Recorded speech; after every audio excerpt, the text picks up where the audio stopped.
Lucas capítulo 15, el versículo 11. Esta es una parábola muy conocida por muchos de nosotros. También dijo, ¿quién diría? Porque la Biblia inicia diciendo, también dijo. ¿Quién era el experto en contar parábolas? Jesucristo, ¿cierto? Y dice, también dijo, un hombre tenía ¿cuántos hijos? 2 hijos. Y el menor de ellos dijo a su padre, Padre, dame la parte de los bienes que me corresponde. Y les repartió los bienes. No muchos días después, juntándolo todo, el hijo menor se fue lejos a una provincia apartada. Y allí desperdició sus bienes, viviendo perdidamente. Cuando todo lo hubo malgastado, vino una gran hambre en aquella provincia y comenzó a faltarle.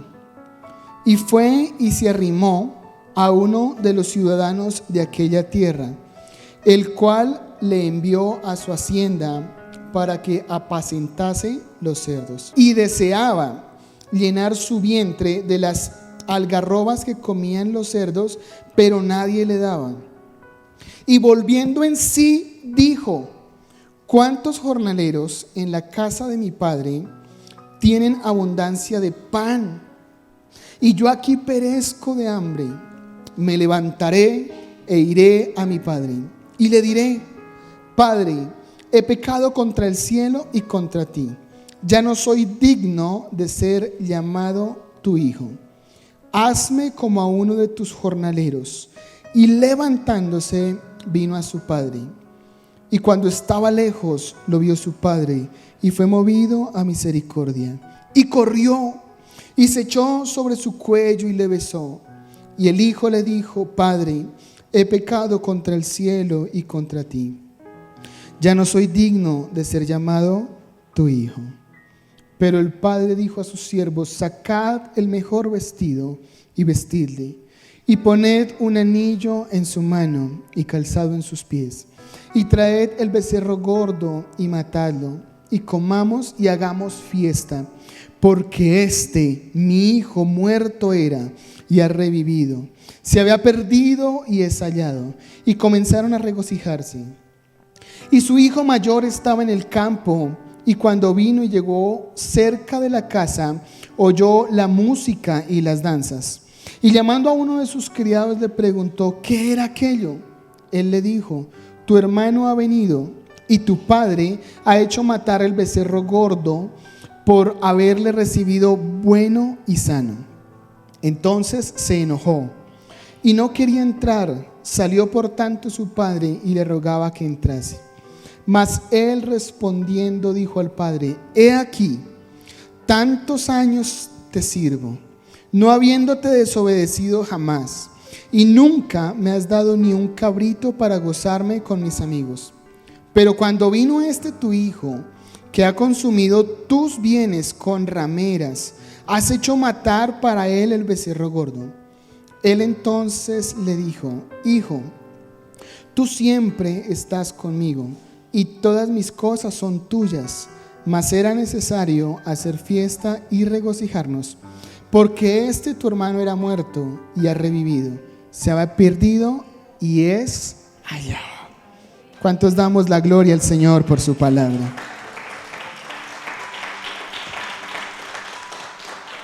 He titulado a esta predicación, vuelve a casa. Dígale al que está ahí a su ladito, vuelve a casa. ¿Alguna vez has perdido algo precioso, algo preciado, algo que te ha costado mucho? Yo soy de los que cuida mucho las cosas. Yo trato de ser muy cuidadoso. Yo soy don cuidados, pero me casé con doña se me olvidaron las cosas. Y yo recuerdo que un día teníamos meses de casados, apenas teníamos unos poquitos meses. Y mi esposa perdió el anillo de matrimonio. Creo que no llevábamos ni 4 meses de casados. Ya ustedes entenderán la magnitud del asunto. Ese anillo simbolizaba un pacto de amor continuo e infinito que hicimos delante del Señor. y perderlo era perder algo muy valioso, porque se podía comprar otro, pero pues el simbolismo del original no iba a ser lo mismo. Yo recuerdo que cuando yo llegué a la casa esa noche, llegué y mi esposa ya había encontrado ese anillo. Pero quiero contarles qué pasó durante ese día, porque yo sé que a ustedes les gusta les gusta la información. Entonces quiero relatarles un poco qué fue lo que pasó. Cuando yo me fui, mi esposa desordenó toda la habitación. De verdad que buscó de arriba para abajo, o sea, sacó todo lo que había en su mesita de noche, todo lo que estaba encima, lo que estaba debajo. Por poco y rompe la placa del apartamento a ver si estaba por debajo. El armario lo revolcó, mejor dicho, revolcó por todo lado. Y ella me cuenta que en ningún lado lo encontró. Se puso a llorar y se tiró al suelo y le dijo al Señor: por favor, devuélveme ese anillo. Tú sabes lo que significa. Y dice que cuando ella se levantó y se sentó en el borde de la cama, volteó a mirar y adivinen qué. Encima de la mesita de noche, donde ya había buscado un montón de veces, porque ella podrá ser desordenada pero ciega no. Eso sí, ella ve bien. Lo miró y dijo: el anillo. Y ella me contó esto como un milagro y dijo: ¿y sabes qué? Ahí encontré la respuesta a mi oración. Yo no sé si a usted algún día se le ha perdido algo, o si quizás alguien en su casa acostumbra a perder las cosas. Cuando uno pierde las cosas y las encuentra, uno como que siente un, como dicen por ahí, me volvió el alma al cuerpo. Y entonces entendemos lo que significa el valor de encontrar aquello que para nosotros es preciado. Qué parecido es la parábola que acabamos de leer. Pero esta parábola está antecedida por dos parábolas más. La parábola de una oveja que se perdió en medio de un rebaño de ¿cuántas? De 100. Pero el texto inicia con una particularidad, y es que el mensaje de Jesucristo es para todo aquel que con fe lo recibe. Lucas 10 enmarca estas parábolas con la presencia de publicanos, pecadores y ¿quiénes más? ¿Quiénes no faltaban? Y los fariseos. ¿Quiénes eran los publicanos? Era gente que no era muy querida por el pueblo judío y era detestada por los fariseos. Y Lucas 15:1 dice: se acercaban a Jesús todos los publicanos y pecadores para oírle. Y los fariseos y los escribas, ¿qué hacían? ¿Quiénes se acercaban para oír? Los publicanos y los pecadores. ¿Quiénes se acercaban para murmurar? Ahora, ¿la palabra de Dios era para todos? Claro que sí. Pero un grupo se acercaba a Jesús para escuchar, mientras que los otros se acercaban a Jesús para murmurar. Y Lucas marca el inicio de estas parábolas entendiendo quiénes están escuchando el mensaje de Dios.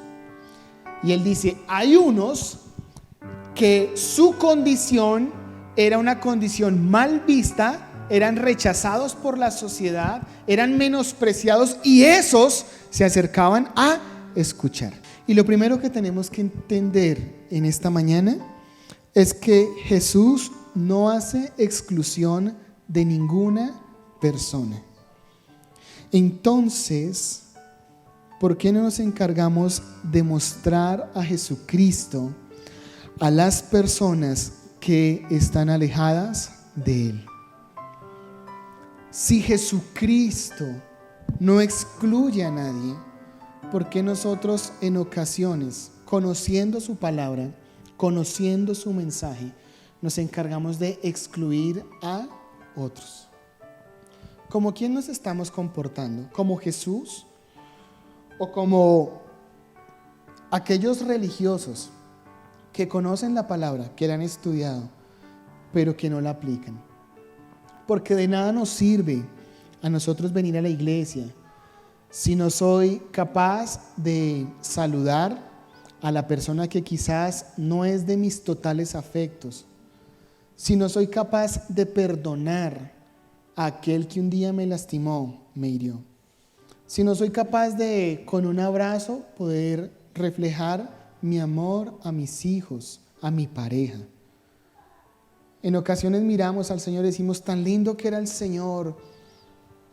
Hoy podemos creer que es una utopía ser como el Señor. Y yo les digo que sí es posible serlo. Solamente necesitamos dejar que el Señor transforme nuestro corazón y podamos decirle, Señor, ayúdame a mirar como tú ves. Eso mismo que pasaría si Jesús viniera hoy, estaba pasando cuando Él vino.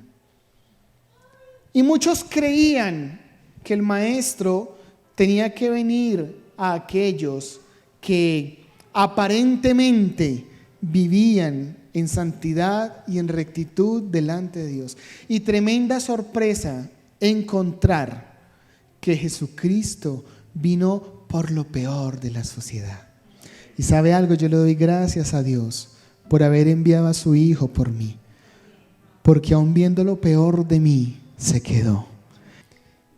Y Jesucristo termina esas obras relatando una historia. Y dice, habían 2 hijos y un padre. Y el hijo menor decide pedir la herencia a su papá.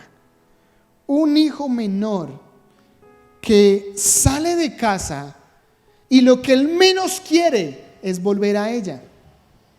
Él quería irse y nunca más volver a ver a su papá y a su hermano. Por tal razón, lo que hace es pedir la herencia. ¿Sabe? En el contexto judío, ¿qué significa pedir la herencia? Es desear la muerte de su papá. Le está diciendo, ¿sabes qué? Yo quiero que tú te mueras. Dame la parte que me corresponde. No me importa que estés vivo. Y dame lo que me corresponde. ¿Y cuántos hijos hoy actualmente no hacen eso? Sus papitos están ya en avanzada edad, no han muerto, siguen vivos. Y en vez de cuidarlos, de amarlos en su vejez, así como sus papás lo amaron y lo criaron y dieron todo por ellos, ellos lo que están esperando es qué les pueden dar, qué les pueden dejar y que se mueran. Triste, hay hijos que están esperando que sus papás se mueran y ya han hecho cuentas de lo que van a hacer con las herencias. Dice que pocos días, no ese mismo día, la Biblia sí dice que pocos días después, ese muchacho coge y alista todo, porque claro, no es fácil para el papá repartir lo que él no pensó que le tocaba repartir en ese momento, porque no era el tiempo para darle al hijo lo que le había pedido. Yo puedo imaginarme el dolor de aquel papá también en ese momento, pero al padre vamos a pasar en un segundo. El hijo recibe todo y cree que se ha llenado los bolsillos y que tiene el mundo en sus manos. Y dice la palabra que se va cerquita. ¿Sí dice la palabra eso? Dice que se fue lejos. Yo no sé qué es lejos en la Biblia, pero cuando la Biblia dice lejos, es lejos. Dice, y Tarsis estaba lejos, estaba re lejos. Si yo pienso esto, encuentro que no solamente el hijo deseó la muerte de su papá, no quiso estar nunca más con él, sino quiso estar tan lejos tan lejos posible que no tuviera nunca noticias de su papá y de su hermano y de su casa. Y quiso estar tan lejos para evitar que su papá quizás viera lo que él iba a hacer. Y dice la palabra que él empezó a malgastarse todo. Se fue a la 1 de mayo y empezó a recorrer todas las cantinas, todos los bares. Dice que después estuvo por allá en la 19 con Caracas, en el barrio Santa Fe, y malgastó todo con mujeres.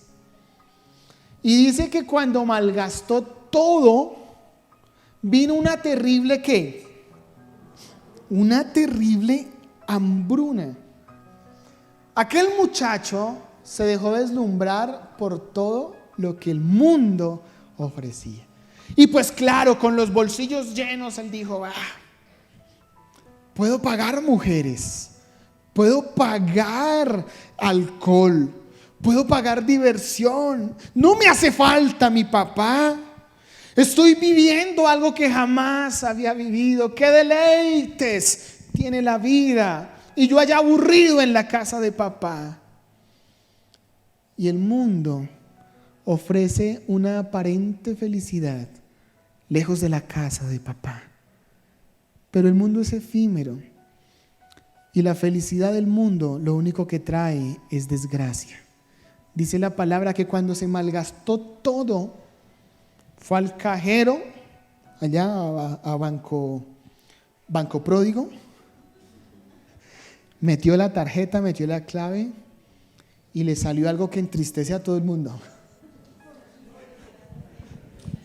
¿Qué dice? Saldo insuficiente. En el caso de él no era insuficiente, era deficiente. Y aquel dijo, no puede ser.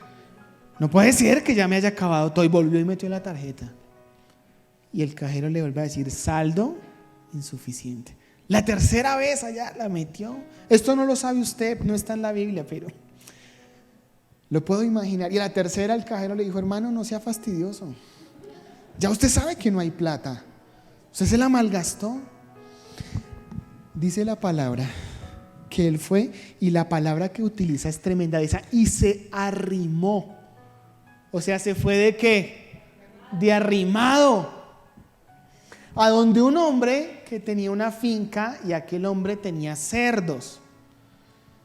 Y dice la palabra que él tenía tanta hambre que él anhelaba comer lo que comían los cerdos. Y aquel hombre que tenía todo en la casa de papá, que tenía comida, que tenía vestido, todo, se encontraba sin un vestido bueno, su calzado quizás roto, desgastado por el paso del tiempo, y anhelando comer lo que comían los cerdos. La Biblia es especialista en esto. ¿Sabe por qué? Porque el cerdo en ese tiempo no era considerado un animal como muy limpio, y por tanto lo que comía no era limpio. Es decir, que la Biblia aquí nos está degradando la situación de aquel hombre a lo más bajo. Aquel que en un momento creyó tener el mundo en sus manos, creyó que tenía amigos, que tenía el mundo a la palma de su mano, hoy estaba rebajado a tener que comer lo que y ni siquiera a tener que comer lo que quería comer, pero no le daban. O sea, tras del hecho, no le daban. ¿Y qué hizo aquel hombre? Dice la palabra que tomó una decisión. Y yo quisiera invitarte en esta mañana a que con la misma actitud de aquel hijo, hoy tú tomes esa misma decisión. Porque sabes que hoy estés en la iglesia no significa que hayas vuelto a la casa. Quizás hoy el Señor te está hablando. Y quizás hoy el Señor te está recordando que un día lo tenías todo en comunión con Él. Que un día eras feliz sin saberlo. Que un día vivías en plenitud junto a Él. Quizás alguien puede recordar los momentos de oración que tenías con el Padre. Momentos que lastimosamente se perdieron porque un día decidimos colocar nuestros ojos en el mundo. Y creímos que el mundo llenaba nuestro corazón, llenaba nuestras expectativas. Y hoy nos hemos encontrado solos, sin aquellos amigos de juerga, de parranda, sin aquellas personas que un día nos rodearon y nos ofrecían su aparente amistad. Y hoy quizás estamos solos. Y quizás estamos degradados en la condición espiritual más grande que nunca habíamos tenido en nuestra vida. Y aquel hombre dice, voy a volver donde mi papá. ¿Cuántas veces nosotros estando en lo más profundo no hemos dicho, Dios no me escucha, Dios no me va a perdonar esto? Dios está lejos de mí. Dios está allá para los que oran, para los que van a culto, para los que ayunan. Dios está para el pastor, pero no está para mí. Hoy quiero decirte que el Señor está esperándote con los brazos abiertos. ¿Sabe? Yo puedo imaginar en la historia a ese papá que se paró en una ventana a ver cómo su hijo paso a paso se alejaba de él. Aquel hijo que quizás no volvió a mirar atrás. Hay un dolor para un padre que no se puede curar con el tiempo, y es ver partir a uno de sus hijos, no solamente físicamente, sino verlo irse y no regresar. Porque aquel que lo ve partir sabe que está quizás en la presencia del Señor, pero aquel que lo ve irse y no volver a Él, sufre el desamor. Y puedo imaginarme a un papá que va a la cama de su hijo y la encuentra tendida, anhelando un día poderlo volver a ver ahí. Se puede asomar a un armario y ver que no queda reflejo de lo que eran los vestidos de aquel muchacho que un día corría junto a él, que un día jugaba junto a él. El vacío que dejó aquel hijo fue tan grande que puedo imaginarme a ese papá todos los días asomándose a la ventana a ver si un día aquel hijo amado volvía. Dice la palabra que un día lo vio venir a lo lejos, y dice la palabra que aquel hombre corrió. ¿Sabe? Cuando la Biblia dice que aquel hombre corrió, nos está diciendo que hizo todo lo que estaba a su alcance para ir a él. En ese tiempo era mal visto que un hombre de familia, un hombre anciano, corriera. A este hombre no le importó. Mientras el hijo pródigo venía caminando, el padre salió corriendo a su encuentro. Y dice la palabra que coge y lo abraza y lo besa. Aquel padre encuentra al hijo que durante tanto tiempo había anhelado abrazar. Yo no sé cuánto tiempo había pasado en esta historia. No sé si eran días, eran meses o eran años. Pero aquel padre corre y lo abraza.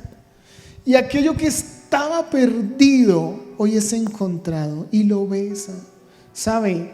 Al papá no le importó el olor de su hijo. Al papá no le importó que él hubiera malgastado todas las cosas. A él lo único que le importaba era que su hijo estaba bien y había vuelto a casa. Para él, eso era lo único que importaba. Este padre claramente refleja a Dios. Ese papá que respeta nuestras decisiones, que en ocasiones no quisiera que las tomáramos, pero que siempre estará con sus brazos de amor. Muchos dicen: yo no vuelvo a la iglesia, no vuelvo a Dios porque el Señor me va a juzgar. El Señor conoce mi pasado y a mí me da pena presentarme delante de Él. Aquel joven, quizás de camino a casa, maloliente, sin un calzado, vestido roto, sucio, iba caminando y pensaba dentro de sí: quizás me va a decir dónde están los bienes que hiciste, por qué volviste si deseaste mi muerte, por qué estás aquí si te fuiste y no querías volver.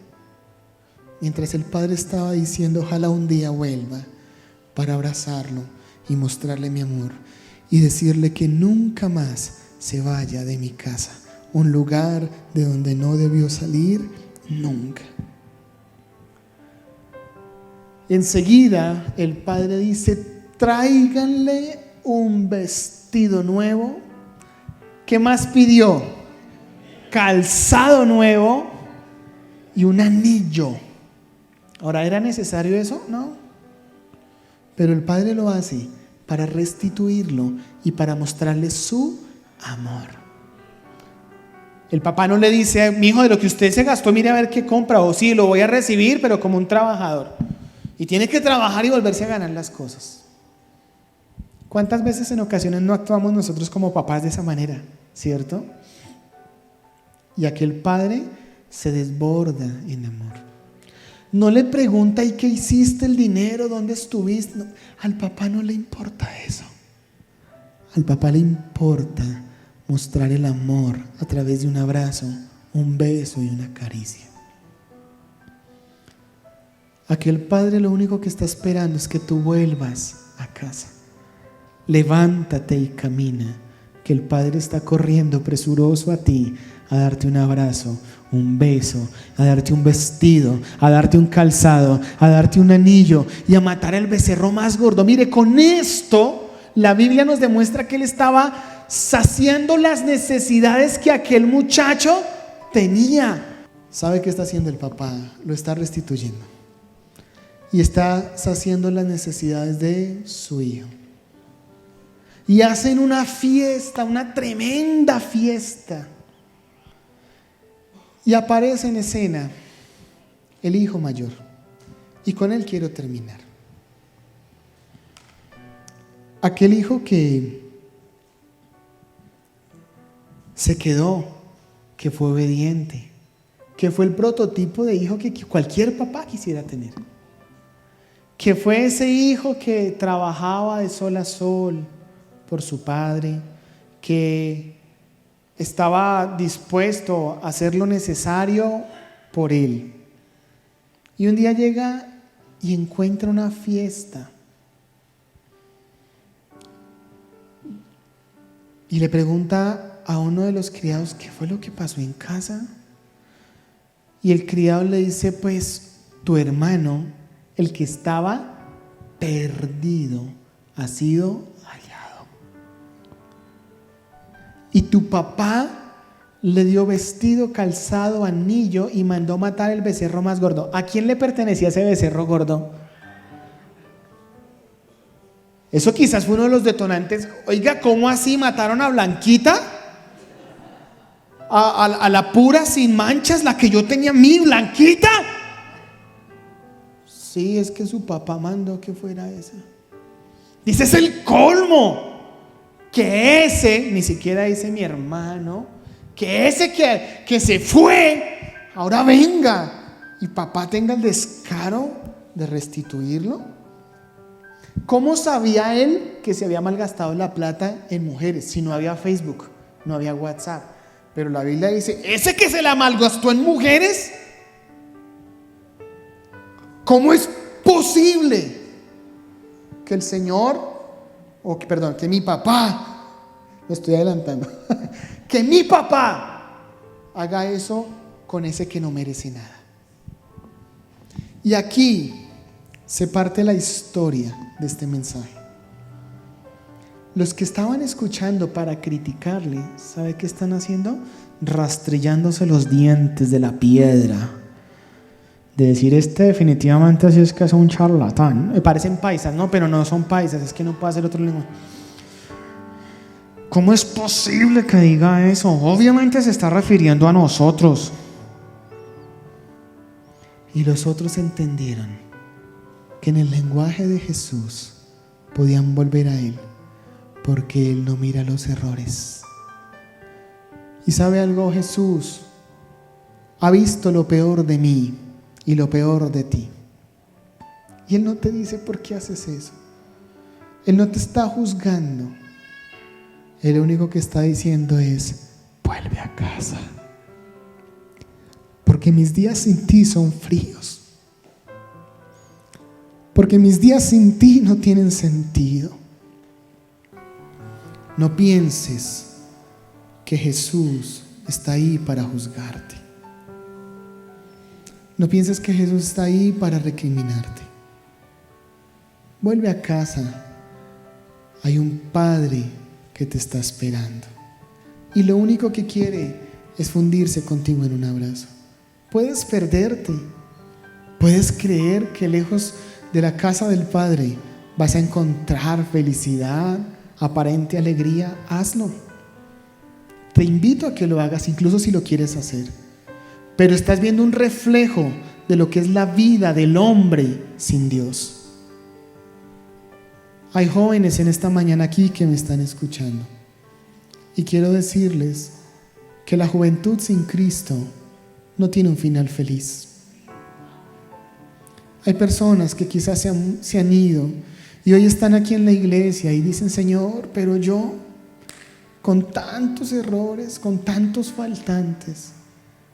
Y el Señor te dice: sí, déjalos atrás.